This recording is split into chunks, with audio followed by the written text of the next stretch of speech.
L'horrible patron de ma femme s'est présenté à notre fête à la maison.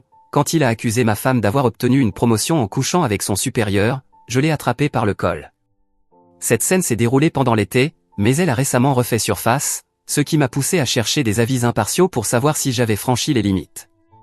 Avant d'entrer dans le vif du sujet, il me semble important de donner quelques éléments de contexte. Premièrement, je suis un homme de 30 ans et je dirige ma propre entreprise.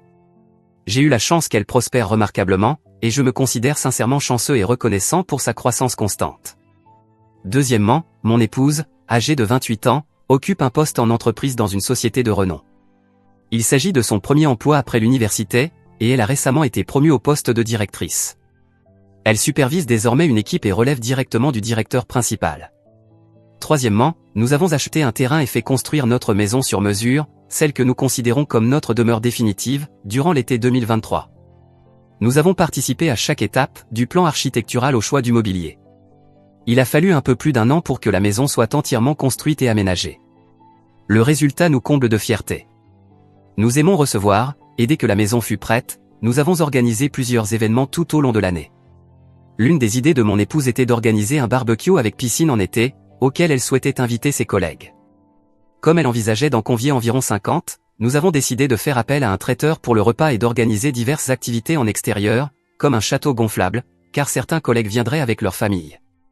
L'organisation a demandé beaucoup d'efforts, mais elle était enthousiaste à l'idée de tout préparer. Quelques jours avant la fête, elle m'a brièvement présenté certains de ses collègues que je ne connaissais pas encore. Lorsqu'elle est arrivée au nom de Dick, un pseudonyme mais tristement approprié, elle m'a expliqué qu'il s'agissait de son ancien supérieur, directeur d'un autre département, et qu'il l'avait toujours traité avec mépris. Elle montait rapidement les échelons de l'entreprise, ce qu'il ne semblait pas apprécier. Elle avait commencé sa carrière dans son service, mais avait fini par devenir elle-même directrice, atteignant ainsi le même rang que lui. Je lui ai demandé pourquoi elle souhaitait inviter un tel individu. Elle m'a répondu qu'elle ne voulait pas qu'il se sente exclu, de peur d'aggraver leur relation professionnelle.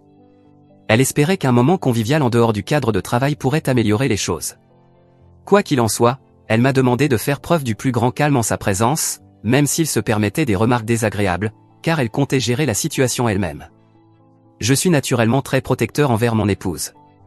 Elle est d'une grande gentillesse, parfois au point d'être perçue comme une cible facile. Mais je lui ai promis de faire de mon mieux. Le jour de la fête, tout se déroulait parfaitement. Les invités profitaient de la piscine, jouaient dans le jardin, les enfants s'amusaient dans le château gonflable. Dick est arrivé avec une 30aine de minutes de retard. C'est moi qui l'ai accueilli, ma femme étant occupée à recevoir les autres invités. Je me suis présenté, puis je l'ai conduit vers le jardin où tout le monde se trouvait. Il se montrait cordial durant notre échange, mais son attitude a brusquement changé dès que mon épouse s'est approchée. C'était flagrant, comme si quelqu'un avait appuyé sur un interrupteur. Ma femme proposa alors une visite guidée de la maison pour les retardataires. Pendant le tour, Dick ne cessait de formuler des critiques désobligeantes. Dans le salon, il commenta d'un ton moqueur, « Les plafonds sont trop hauts, quel est l'intérêt ? C'est totalement inutile. » En découvrant notre pavillon pour les invités près de la piscine, il lança, « Pourquoi avoir construit une maison d'amis ? La maison principale est déjà immense. On dirait que vous cherchez à vous faire remarquer. » Ce genre de remarque se répéta encore et encore, mettant les autres convives mal à l'aise. Je suis resté silencieux, respectant la volonté de mon épouse, tandis qu'elle tentait d'atténuer les tensions en riant nerveusement et en poursuivant la visite. Une fois la visite terminée, nous les avons rejoints dans le jardin. Tous, sauf Dick, reprirent leur place avec naturel. Lui s'approcha de nous et se mit à poser des questions indiscrètes, combien a coûté la maison ? Qui a financé la majeure partie ? Des interrogations que je trouvais particulièrement intrusives. Je lui ai répondu que ce type d'information ne me mettait pas à l'aise, et j'ai orienté la conversation ailleurs. Un peu plus tard, alors que nous mangions en discutant avec d'autres invités, le sujet de la maison est revenu. Quelqu'un a complimenté l'aménagement du jardin et demandé qui l'avait imaginé. Mon épouse répondit que nous avions conçu l'ensemble par nous-mêmes. En plein milieu de sa phrase, Dick l'interrompit avec un ton sarcastique, « Attention, ne leur demandez pas combien cela a coûté, c'est une information ultra secrète que seuls les riches daignent partager entre eux. » Un silence pesant s'installa. Pour moi, c'en était trop. Il cherchait clairement à l'humilier sans raison. Je me suis tourné vers lui et lui ai demandé s'il y avait un problème. Je lui ai rappelé qu'il était impoli depuis son arrivée. Il haussa simplement les épaules, prétendant qu'il voulait juste savoir. Il resta ensuite silencieux. J'ai insisté, lui demandant pourquoi cette information l'intéressait tant. Il me fixa sans mot dire. Je lui ai alors fait remarquer qu'il n'était pas nécessaire d'intervenir dans une conversation lorsqu'on n'en faisait pas partie. C'est à ce moment qu'il s'est emporté, je ne sais pas à qui tu crois parler sur ce ton, mais je trouvais ça bizarre. Je voulais juste comprendre comment ta femme avait pu s'offrir une maison pareille avec son salaire. À moins que ce soit toi qui aies tout payé. Je l'ai interrompu aussitôt. Je te parle comme je veux. Je ne suis pas ton subordonné, et ma femme non plus. Cette maison est la nôtre, et tu n'as aucun droit de nous manquer de respect ici. Je ne sais pas ce que tu as contre elle, mais cela s'arrête maintenant. À ce stade, et bien que je ne sois pas fier de ce qui a suivi, je me suis approché de lui, déterminé, et j'ai poursuivi, ce n'est pas parce que tu es rongé par la jalousie, que tu as stagné au même poste pendant des années pendant qu'elle évoluait, que cela te donne le droit d'être odieux.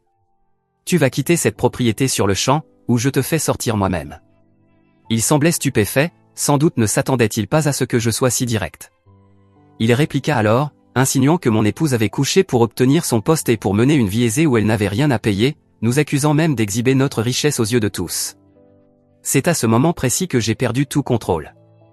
Je l'ai saisi par le col et l'ai poussé, puis traîné hors de la maison. À mon retour, les collègues proches de mon épouse la réconfortaient, tandis que les autres invités décidaient qu'il était temps de partir. Une fois tout le monde parti, elle m'a dit que je n'aurais pas dû intervenir ainsi, qu'elle était parfaitement capable de se défendre seule. Elle m'a expliqué que mon emportement risquait de rendre l'ambiance au travail insupportable. Je lui ai répondu que je savais que ma réaction n'était pas idéale, mais que cet homme avait largement dépassé les bornes. Ma tolérance a ses limites. Elle m'en veut surtout de ne pas avoir respecté sa seule demande, me contenir. Elle m'en veut d'avoir laissé une personne gâcher la fête, et elle s'inquiète maintenant des répercussions professionnelles, sans parler du risque que je sois poursuivi pour agression. Je l'ai rassurée en lui disant qu'elle n'avait rien fait de mal, mais elle s'est levée et m'a lancé que je ne comprenais décidément rien à la culture d'entreprise. Nous avons réellement apprécié lire tous les commentaires, même si certains étaient plutôt durs. Cela a permis à mon épouse de réaliser qu'elle devait s'affirmer davantage, et qu'elle ne pouvait plus se montrer aussi passive comme certaines personnes l'ont si gentiment qualifiée. Comme je l'avais mentionné, cette histoire s'est produite en été. Le lendemain de l'incident, nous nous sommes mutuellement excusés, puis je lui ai demandé de me raconter en détail l'historique de ses relations avec Dick lorsqu'elle travaillait encore dans son département. Pour moi, il n'était pas possible que quelqu'un nourrisse autant de haine sans raison valable. Elle m'a révélé qu'il avait tenté de lui faire des avances à ses débuts, et pas seulement à elle, mais aussi à plusieurs autres collègues féminines, certaines étaient d'ailleurs présentes à la fête. Elle l'a repoussé à plusieurs reprises et a fini par signaler son comportement au service des ressources humaines, accompagnée d'autres collaboratrices. Après cela, les comportements déplacés de Dick ont cessé. Cependant, il a commencé à lui faire subir une surcharge de travail par l'intermédiaire de son supérieur. Elle enchaînait les longues journées, mais cela s'est finalement retourné à son avantage, car une autre chef de département a remarqué son efficacité et sa capacité à traiter les tâches sans erreur. C'est ainsi qu'elle a été encouragée à rejoindre cette nouvelle équipe. Durant les 6 années qui ont suivi, jusqu'à sa promotion au poste de directrice, elle n'a quasiment plus eu affaire à lui. Ce n'est qu'une fois promue qu'elle a été contrainte de collaborer de nouveau avec lui. Chaque matin, elle participait à des réunions en compagnie de Dick et du directeur principal, Tim. Elle m'a confié que, bien qu'il ne l'ait jamais directement attaqué, il avait l'habitude d'ignorer ses suggestions ou de les minimiser. En l'invitant à la fête, elle espérait naïvement apaiser les tensions et tourner la page. Avec le recul, elle admet que c'était une erreur de croire qu'un simple événement social pourrait changer quoi que ce soit. Après l'incident, en retournant au travail, plusieurs collègues lui ont dit de ne pas s'inquiéter. Certains étaient même soulagés que quelqu'un ait enfin agi contre lui. Bien que certains en attendaient davantage, ils étaient malgré tout satisfaits. Ces retours ont réconforté mon épouse, qui craignait d'être perçue négativement. Je ne comprends pas pourquoi elle pensait cela, mais elle a toujours eu tendance à trop réfléchir. Elle a rédigé une plainte auprès des ressources humaines pour harcèlement contre Dick, qui, de son côté, a également déposé une plainte contre moi. Au final, aucune mesure n'a été prise. Le service RH lui a répondu par courriel que, l'incident s'étant produit en dehors des locaux de l'entreprise, lors d'un événement privé, la société ne jugeait pas nécessaire d'intervenir. Toute dispute relevant de cette situation devait être réglée entre les parties concernées. Mon épouse craignait que Dick tente de porter plainte ou contacte la police, mais un mois est passé sans qu'aucune démarche ne soit engagée. Nous avons supposé qu'il avait finalement renoncé. Lors des réunions suivantes, Dick est resté silencieux après que mon épouse prenait la parole, alors qu'auparavant il avait tendance à faire des remarques condescendantes. Depuis la fête, je ne l'ai plus croisé ni entendu parler de lui, jusqu'au jour où mon épouse m'a demandé de l'accompagner à la soirée de Noël organisée par l'entreprise. Là-bas, j'ai revu Dick, mais il nous a complètement ignorés. J'ai fait la connaissance de Tim, et lorsque mon épouse m'a présenté, il a plaisanté en disant quelque chose comme « Merci d'être venu. Promis, je suis gentil avec votre épouse, alors ne me traînez pas à travers la salle. » Nous avons éclaté de rire. Ce jour-là, j'ai compris que Dick était devenu la risée du bureau. Il paraît même que certains collègues imitent le geste d'attraper un col derrière son dos. La raison pour laquelle cette histoire a refait surface récemment, c'est parce que mon épouse m'a annoncé, il y a quelques jours, que Dick avait posé sa démission. Il avait donné son préavis de 2 semaines. En plaisantant, j'ai dit qu'on devrait organiser une fête pour célébrer cela, mais elle ne partageait pas mon enthousiasme. Elle culpabilisait, pensant qu'il avait quitté son poste à cause d'elle. Je lui ai rappelé qu'elle n'avait rien fait de mal, et que tout ce qui était arrivé à Dick après la fête relevait uniquement de ses actes. Rien de tout cela ne se serait produit s'il s'était simplement abstenu de faire ses remarques déplacées. Elle comprend mon point de vue, mais elle ne peut s'empêcher de se sentir mal. Mon épouse est une personne profondément empathique, même envers ceux qui ne le méritent pas. Ce n'est peut-être pas la fin spectaculaire que certains attendaient, mais pour nous, cela s'est bien terminé. Aujourd'hui encore, il nous arrive de plaisanter sur ce fameux moment où Dick s'est fait traîner à travers la pièce. En fin de compte, tout s'est arrangé au mieux pour nous. Mise à jour du 26 mars à 20h25. Avant tout, je souhaite clarifier quelques points. Je n'ai pas mis mon épouse à la porte comme un fou furieux. Je lui ai simplement demandé un peu d'espace, et elle a accepté. C'est moi qui l'ai conduite chez ses parents, à un peu plus d'1 heure de route. L'idée de couper les ponts avec nos ex venait d'elle. Et quand elle parlait d'anciens partenaires, elle faisait référence à des personnes comme mon ami d'enfance, avec qui je n'ai eu qu'une brève relation d'1 mois au lycée. Mais étrangement, cela n'incluait pas son ancien plan cul, avec qui elle a entretenu une relation sexuelle dont la durée m'est encore inconnue.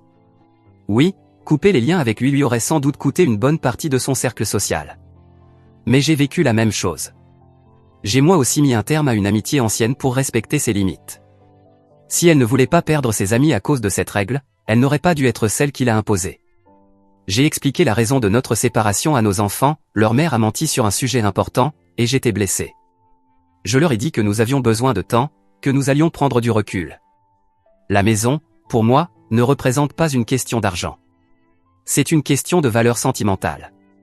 Elle est liée à mes grands-parents, à mon enfance, et à tant de souvenirs vécus avec mes enfants. C'est pourquoi j'ai consulté un avocat à propos de la maison. Je sais que je devrais probablement verser au moins 100 000 $ à mon épouse dans le cadre du partage, et je suis prêt à le faire. Je lui avais posé 2 ou 3 fois, au début de notre relation, des questions sur cet homme.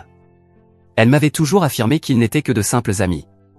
Pourtant, je me sentais insécure, alors j'ai interrogé ma sœur, qui les connaissait depuis 4 ou 5 ans. Elle m'a répondu que leur relation ressemblait à celle d'un frère et d'une sœur. J'ai choisi de la croire. Grosse erreur. Cet homme n'a jamais été du genre à se poser, à fonder une famille. Depuis que je le connais, il passe son temps à voyager, à vivre dangereusement, à chercher des sensations fortes. C'est pour cette raison que j'ai le sentiment d'avoir été le choix au sûr, celui de la stabilité. Et le fait qu'elle ait caché leur relation pendant 18 ans ne fait que renforcer mon impression. Les résultats du test ADN n'ont aucune importance à mes yeux. Mes enfants seront toujours mes enfants, par le sang comme par le cœur. Même si les résultats confirment que je suis bien leur père biologique, je veux quand même aller au bout du divorce. Toutefois, je me dis qu'il serait bon d'essayer entre 3 et 6 mois de thérapie de couple, si ce n'est pour moi, alors au moins pour les enfants. Concernant les résultats du test, j'ai décidé d'attendre mon meilleur ami pour les consulter. J'ai besoin d'un soutien à mes côtés. Je publierai une brève mise à jour dans les commentaires une fois que ce sera fait. Eddie, certains m'ont conseillé de lui faire passer un test polygraphique pour vérifier si elle ment, et je compte effectivement le faire. Petite mise à jour. Je ne sais pas trop comment commencer cela, mais, mes enfants sont bien les miens, de sang et d'âme. Je suis submergé par un mélange de soulagement, de tristesse et de culpabilité, mais je tenais à vous tenir au courant, car vos messages m'ont énormément aidé à rester lucide et à ne pas sombrer. Merci, sincèrement. Il y a environ 1h30, mon meilleur ami, celui que je connais depuis toujours, a parcouru près de 3 heures de route pour me rejoindre et me soutenir dans ce moment difficile. À son arrivée, nous avons bu 1 ou 2 bières. Je lui ai tout raconté, sans filtre. Il a simplement écouté, attentif, me laissant tout déballer, et m'a assuré qu'il serait là pour moi, quoi qu'il arrive.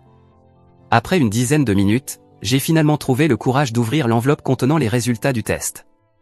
J'ai craqué. Je me suis effondré en larmes. Une fois calmé, nous avons commencé à parler de la suite. devrais-je tenter de sauver mon mariage pour le bien des enfants? Serait-ce vraiment une bonne idée? C'est alors qu'il m'a confié une histoire personnelle. Lorsqu'il était enfant, l'un de ses parents avait été infidèle. Malgré cela, ils étaient restés ensemble pour préserver la famille. Et il m'a dit, sans aucune hésitation, que c'était la pire décision qu'ils avaient pu prendre. Pendant des années, il a souhaité qu'ils divorcent, au lieu de forcer tout le monde à vivre dans une relation brisée. Ces mots, ainsi que certains messages privés que j'ai reçus, m'ont profondément touché. J'ai donc pris une décision, je ne chercherai pas à sauver ce mariage. Je vais aller au bout du divorce. Mais je veux aussi m'assurer que, même après la séparation, nous soyons capables de collaborer pour le bien-être de nos enfants. C'est pourquoi je compte entamer à la fois une thérapie individuelle et une thérapie de couple, non pas pour réparer notre relation amoureuse, mais pour apprendre à coéduquer de manière saine. Je suis également à la recherche d'un bon thérapeute pour mes 3 enfants, afin qu'ils puissent commencer leur propre processus de guérison le plus tôt possible. Mise à jour du 31 mars 2025. Bonjour à tous. Je souhaitais partager une dernière mise à jour sur ce qui s'est passé après ma discussion avec mon épouse, à son retour de chez ses parents. Comme vous avez pu le lire dans le titre, j'ai pris la décision de lui accorder une seconde chance. Après avoir consulté son téléphone actuel ainsi qu'un ancien appareil datant d'il y a environ 12 ans, nous avons eu une longue conversation. Je lui ai demandé pourquoi elle m'avait demandé de couper les ponts avec mes anciennes relations, tout en conservant un lien avec son ancien partenaire sexuel. Il s'est avéré que son premier petit ami sérieux, avec qui elle était restée 3 ans, l'avait trompée avec une amie commune. Cette trahison l'a rendue profondément insécure, notamment vis-à-vis de ses futurs partenaires ayant des amis proches, et plus encore s'il s'agissait d'ex. Depuis le début de notre relation, jusqu'au moment où je lui ai demandé de la rendre officielle, environ 5 ou 6 mois plus tard, elle luttait contre ses insécurités. Lorsque je lui ai proposé que l'on se fiance, elle en a discuté avec ma sœur. C'est à ce moment-là que cette dernière lui a suggéré que nous devrions tous deux couper les ponts avec nos anciens partenaires. Mon épouse a accepté. Cependant, ma sœur l'a convaincu que ce fameux homme ne comptait pas comme un ex, car ils n'avaient couché ensemble que 2 fois, lors d'un voyage en Europe entre amis. Par la suite, mon épouse a regretté de m'avoir menti et a voulu me dire la vérité à son sujet. Mais ma sœur l'en a dissuadé. Elle lui a affirmé qu'évoquer ce sujet provoquerait un stress inutile, susceptible de mettre sa grossesse en danger. C'est pour cette raison que mon épouse a choisi de garder le silence, tout en essayant de s'éloigner progressivement de lui. À terme, elle prévoyait de couper tout contact, sans jamais m'en parler. Mais ma sœur avait d'autres intentions. Elle nourrissait un béguin pour un proche ami de cet ancien partenaire sexuel, et appréciait beaucoup leur groupe d'amis. Elle savait que si mon épouse s'éloignait de lui, cela conduirait à l'éclatement du groupe. Elle l'a donc poussé à continuer de participer à des rencontres où il serait présent, allant même jusqu'à lui mentir sur la liste des invités. Une autre raison possible est que ma sœur voulait continuer à voir son propre partenaire occasionnel tout en étant en couple, et ne voulait pas se sentir coupable en voyant ma femme rompre ce type de lien. C'est la seule explication qui me semble plausible. J'ai aussi demandé à mon épouse si elle accepterait de passer un test polygraphique pour prouver qu'elle ne m'avait jamais trompé. Elle a accepté immédiatement, sans la moindre hésitation. Nous allons donc tenter de sauver notre mariage, en commençant par une thérapie conjugale et d'autres démarches pour reconstruire la confiance. Toutefois, il y a des conditions claires, elle doit couper définitivement les liens avec ce groupe d'amis, et bloquer ma sœur sur tous les canaux de communication. Pour répondre à certains messages privés que j'ai reçus, non, je ne suis pas un homme abusif, ni émotionnellement ni financièrement. Mon épouse travaille depuis que nos jumeaux ont eu 2 ans, et ma mère est venue vivre avec nous pour nous aider à les élever pendant que nous travaillions tous les deux. Et non, je ne cherche pas une excuse pour fuir ce mariage à cause d'une quelconque crise de la quarantaine. J'aime mon épouse et j'aime mes enfants. L'idée d'être éloigné d'eux pendant des semaines ou des mois me briserait le cœur.